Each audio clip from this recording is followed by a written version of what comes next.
Hey there and welcome. Every single day, we get hit with this absolute fire hose of financial news. Market swings, political drama, companies winning, companies losing. It is a lot.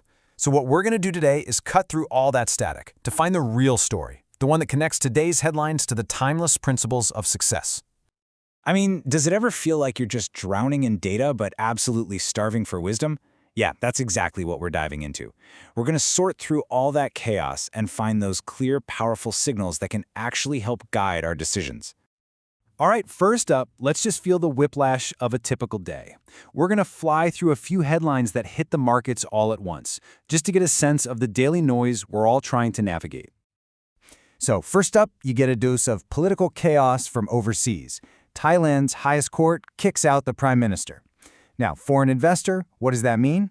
Well, it's a huge red flag. Suddenly, supply chains, currency stability, regional investments, it's all up in the air. Then boom, right back here at home, a massive fight is brewing over the independence of the Federal Reserve. You have President Trump trying to fire Fed Governor Lisa Cook, and she's vowing to fight back in court. Look, this isn't just political theater. This stuff directly impacts interest rates and, well, the entire market. And at the very same time, you're getting completely contradictory signals from the business world. On the one hand, you've got a tech giant like Dell whose earnings per share just jumped 19%. Awesome. But then you look at a huge retailer like Best Buy, and their earnings have fallen for the fourth straight quarter. So where is the economy actually heading? It's pretty much impossible to tell from these headlines alone. Well, if you look past all those daily contradictions, you start to see one incredibly powerful current that's driving some amazing growth. And that, folks, is without a doubt the AI gold rush. And what's cool is you can see this wave lifting all sorts of different boats. It's powering cloud providers like Alibaba, it's driving huge demand for data infrastructure from companies like Pure Storage, and it is fueling just explosive growth for software platforms like MongoDB. The demand for AI is basically rewriting the rules for the whole tech industry. Now, what's really interesting here is the clash of strategies. You've got Apple, a titan of industry with its kind of invisible AI strategy and delayed Siri features, and some investors are getting pretty nervous about it. And then you have a company like MongoDB, whose Atlas platform just grew 29% thanks to what they call emerging AI workload gains.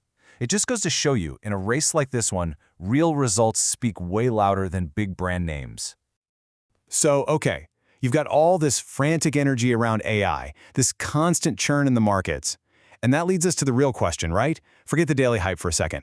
How do you build something with real, lasting value?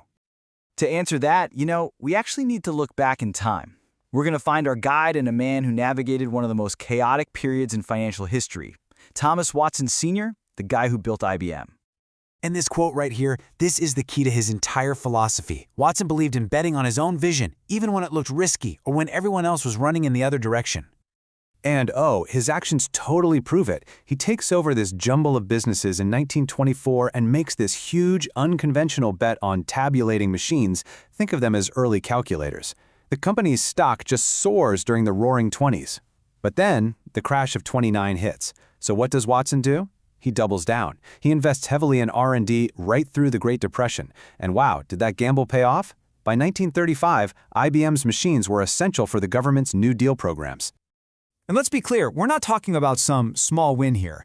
In just the first 9 months of 1929, IBM's stock shot up over 200%. The market felt invincible, and IBM was one of its darlings. The momentum must have felt absolutely unstoppable. And then the bottom fell out. Everything changed. But here's the thing. Watson had built the company on a solid foundation. As his biographer wrote, Watson bet the company on his unwavering optimism. He just knew that when the economy eventually turned around, his investments in new technology would pay off. And you know what? He was right. So, let's break this down. What's the big lesson we can pull from Watson's story? Let's try and distill this into a kind of blueprint for success that works just as well today as it did 100 years ago. It all starts with this idea right here. Excellence isn't about some flashy, complicated magic trick. It's about mastering the fundamentals, doing the simple things right over and over again. It's like one organizational psychologist put it, mastery is all about making what is energy expensive look effortless. Watson did this by focusing relentlessly on the basics of what he called data processing. And that kind of focus is part of a bigger pattern. When you look at successful leaders, you see these core traits, and they all build on each other. It's like a chain reaction, right? It starts with learning from your mistakes. That lets you focus your resources better. That focus then gives you the clarity to innovate and not be afraid. But honestly, none of it holds together without that foundation of dependability. That's the bedrock. So, what in the world does this blueprint for a huge corporation have to do with us? Well, everything. The same exact forces of short-term noise versus long-term value exist in our personal finances. The real question is, are you building your life with the same kind of foundational strength that Watson used to build IBM? Just take a look at this. When an emergency hits, a staggering 38% of Americans have to rely completely on credit cards to cover it. Only 29% can pay for it entirely with cash. This shows that so many of us are missing that foundational, long-term plan for when things go wrong. It's the personal version of Watson investing during the Depression. And a perfect example of this kind of long-term thinking is how we manage our estates. A lot of people think, oh, I have a will, I'm all set. But as one financial planner puts it, a will is really just the backstop. It has to go through a public and often very long court process called probate. A trust, on the other hand, well, that's a much more sophisticated tool that lets you bypass all that and gives you way more control. And this is where that power of long-term planning gets super personal. A trust lets you skip the public court system, sure, but way more importantly, it gives you control. It can make sure an inheritance is handed out responsibly over time, not just all at once. It can make life so much simpler if you own property in different states, and it can protect your assets through all of life's twists and turns. It's really about creating a clear, solid plan for the future, no matter what it holds. So, we end right back where we started. From the chaos of the daily markets to the rise of AI, from the incredible story of IBM all the way down to the details of your own estate plan, the lesson is exactly the same. Success isn't about reacting to every single headline. It's about building on a strong foundation with a clear, long-term vision. So the only question left is, what principles will you choose to follow?